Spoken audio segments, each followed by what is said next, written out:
अगर आप MBBS abroad कर रहे हो या फिर आप एमबीबीएस अब्रॉड करने की प्लानिंग कर रहे हो तो ये वीडियो आपकी लाइफ चेंज कर सकता है। I had cleared my FMG in first attempt with 185 marks. So इस वीडियो में आपको बताऊंगा कि ड्यूरिंग एमबीबीएस अब्रॉड आपको क्या करना चाहिए और क्या नहीं करना चाहिए। So hello everyone, my name is Dr. Mohammad Tabish Reza and I had done my MBBS from the Almaty, Kazakhstan, and I had cleared the FMG in very first attempt with 185 marks.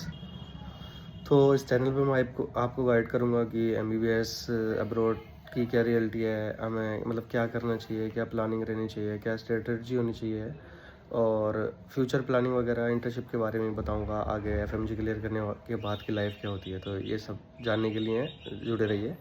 तो फिर सबसे पहले मैं आपको एक बात clear कर दूं कि एमबीबीएस अब्रॉड कोई ईजी चीज़ नहीं है, क्योंकि लोग क्या सोचते हैं एडमिशन ले लेंगे, डिग्री मिल जाएगी, काम हो जाएगा। बट असली स्ट्रगल पता है क्या है कि जब हम इंडिया वापस आते हैं तो हमें मिलता है एक एफएमजी।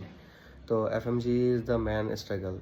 सो हम क्या कर सकते हैं, हमें आगे आकर इतनी उसमें दिक्कत नहीं हो, आराम से निकल जाए, क्योंकि अगर मैंने पहले अटैम्प्ट में क्लियर कर लिया है तो इतना भी हार्ड नहीं है, आप लोग भी कर सकते हैं इसको। तो मेन थिंग ये है, जब भी हम अपना मतलब कोई एमबीबीएस कर रहे हैं तो हम जब बहुत से क्या बच्चे तो मोस्टली यही करते हैं, 5th ईयर के बाद स्टडी करते हैं, जब इंडिया वापस आ जाते हैं। रशिया में 6 साल का होता है, वापस आने के बाद 6-7 महीने ट्राई करते हैं। बट दिक्कत यहाँ आती है, अगर आपके कॉन्सेप्ट ठीक हैं, मतलब आपका माइंड अच्छा है, तो हाँ 6 महीने आपके लिए बहुत है, मोर देन सफिशिएंट है।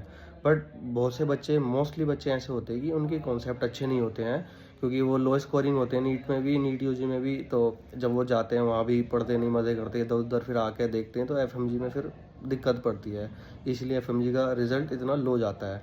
अगर आप ट्राई करें कि वहाँ अगर जब गए हैं 2nd-3rd ईयर से, आप अपना कॉन्सेप्ट बनाएं, मतलब चीज़ें याद नहीं करें, बट जैसे अपन कोई भी एक प्लान पकड़ लें, कोई भी, जैसे प्रेप लेटर हो गया, मैरो हो गया, मैं किसी चीज़ को मतलब पर्सनली नहीं बता रहा हूँ, कोई भी एक चीज़ ले लो आप, या आजकल तो टेलीग्राम पे सब कुछ है, वहाँ से आप उठाओ कोई एक सोर्स, मतलब एक सब्जेक्ट का कोई एक ही टीचर है मेरे पास तो मैं उसी से देखूंगा, मल्टीपल टीचर्स पे नहीं जाऊँगा।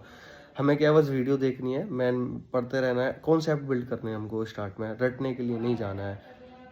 अगर आपके कॉन्सेप्ट अच्छे हैं तो आप 6 महीने में आके 100% एफएमजी फर्स्ट अटैम्प्ट में क्लियर कर सकते हैं।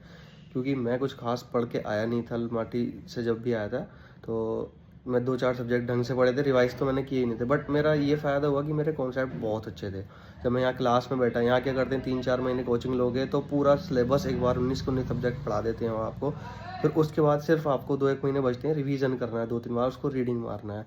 तो अगर आपके कॉन्सेप्ट अच्छे होंगे तो ये तेज़ तेज़ रीडिंग मारने से चीज़ें याद होने लगती हैं और हो जाता है, इतना कोई हार्ड है नहीं। अगर मैं कर सकता हूँ तो आप भी कर सकते हैं। तो अगर आप एमबीबीएस अब्रॉड स्टूडेंट हो या आप प्लान कर रहे हैं तो मेरा चैनल सब्सक्राइब करें, मैं आगे आपको गाइड करूँगा। नेक्स्ट वीडियो में बताऊँगा कि हमें मतलब एमबीबीएस अब्रॉड अगर के लिए प्लान कर रहे हैं तो कैसे कॉलेज सेलेक्ट करना है, कौन सी कंट्री सेलेक्ट करनी है, या फिर अगर आप एमबीबीएस अब्रॉड कर रहे हो तो हमें क्या क्या चीज़ों से अवॉइड करना है और क्या क्या चीज़ें करनी चाहिए। ओके, मिलते हैं नेक्स्ट वीडियो में, बाय।